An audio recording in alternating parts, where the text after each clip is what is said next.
دادگای پێداچوونەوە بڕیاری زیندانیکردنی ڕۆژنامەنووسان و چاڵەکوانانی بادینانی پەسەند کرد لە کاتێکدا چاوەڕوان دەکرا بڕیارەکە لە بەرژەوەندی چاڵەکوانان دەربچێت. چاوەڕوان دەکرا لەلایەن دادگاوە سزای چاڵەکوانان هەڵبگیرێت یاخود سووک بکرێت، بەڵام دادگا دووبارە سزاکەی وەکو خۆی پەسەند کرد و لە بڕیاری کۆتایی کە وەک ڕاستکردنەوە تۆمار کراوە تەنها تۆمەتی سیخوڕیکردنی ڕۆژنامەنووسان و چاڵەکوانانی بۆ قونسوڵخانەکان لابراوە.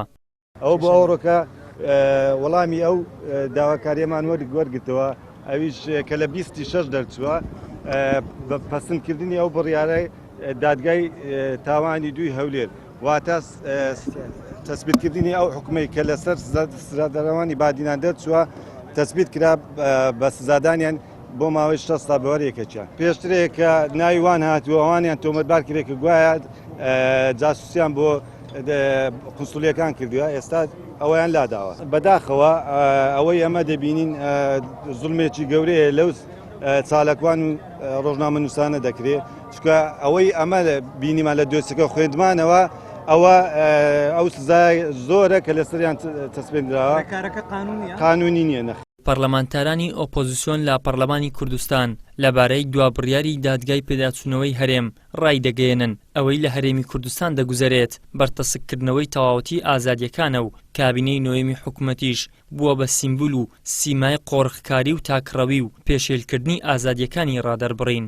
دوای ئەوەی بڕیاری مەحکەمەی تەمیز دەرچوو کە ئەو سزادراوی بادینان بڕیارەکە جێبەجێ دەکرێت بە 6 ساڵ زیندانی کردن، تەصحیح قرار تەمیزی کرا لەلایەن پارێزەرەکانیەوە کە قراری تەمیز مەحکەمەی تەمیز ڕاست بکرێتەوە ڕاستکردنەوەی بڕیاری تەمیزی، بەڵام بەداخەوە دیارە ئیمڕۆ لە تەصحیح قرار تەمیزیش دیسانەوە سزاکەیان بەسەرداسە پێندراوە. دەرهێنانی ناوی قونسوڵیەی ئەمریکا و بەریتانیا تەنها بۆ پەرتەپۆشکردنی عیبی خۆیانە، ئەو عیبانەی کە هەیەە، چونکە بەڕاستی لە ڕووی نێودەوڵەتی هەرێمی کوردستان کەوتبووە ژێرپرسیار لە مەسەلەی ئازادی ڕادەربڕین و باش عیبدار بوون کە قونسوڵیەی وڵاتان لێرە بەعەلەنی کار لەگەڵ ئەو دوو حیزبەی دەسەڵات دەکەن، بەڵام ئەوە تاوانە کە کاریان لەگەڵ بکەیت، بۆیە دەرهێنانی ناویان تەنها بۆ پەردەپۆشکردنی عیبەکانی خۆیان بووە و ئێستاش تەکید لەسەر ئەوە دەکەینەوە سزادراوانی بادینان بێتاوانن و هیچ تاوانێکیان لەسەر ساغ نەبووتەوە. ئەو تاوانی ئەو تۆمەتەی کە خراپ و پاڵیان لەسەری حکومدران کارکردن بوو لەگەڵ قونسوڵیەی ئەمریکا و بەریتانیا و مستەفا کازمی، ئەوە دەرهاتۆی کوا تاوانەکانی تریان چییە؟ هیچی تر نییە، لەناو پەڕاوەکانیان هیچی تر نییە.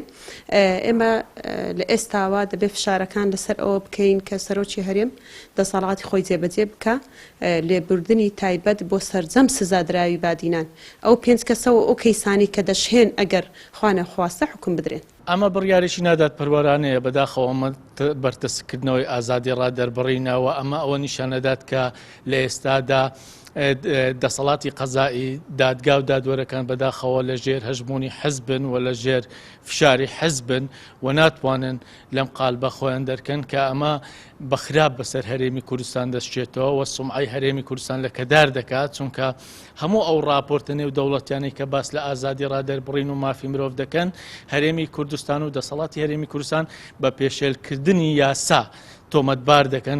دوای ئەوەی دادگای پێداچوونەوەی هەرێمی کوردستان لە ڕۆژی 28 چواری ئەمساڵ بڕیارێکی دادگای تاوانەکانی هەولێری پەسەند کرد تایبەت بە دۆسیەی دەستگیرکراوانی بادینان، هەر یەک لە ناسکتەها ئەندامی داواکاری گشتی و پارێزەرانی هەر 5 زیندانی کراوەکە داوای ڕاستکردنەوەی بڕیارەکەی دادگای پێداچوونەوەیان کرد.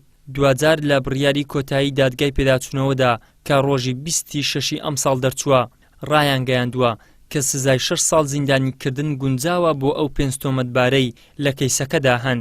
بۆیە ئەو بڕیارەی کە لە ڕۆژی 28 چواری ئەمساڵ داویانە هیچ گرفتێکی تێدا نیە تاکو پێویست بە ڕاستکردنەوە بکات. ئەوانەیە کە گیراون نە چالاکوان بوون نە ڕۆژنامەنووس بوون، تەنیا بەرگی ڕۆژنامەنووسیان لەبەر کردووە، بەڵام لە ژێرەوە شتی تریان کردووە.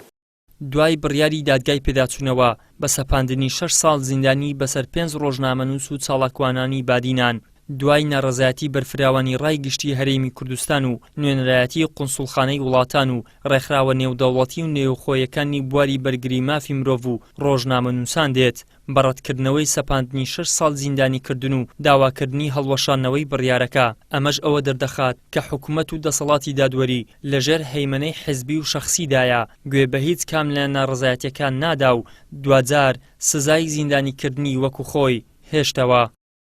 ئیدریس محەممەد، کەناڵی ئاسمانی پەیام، هەولێر.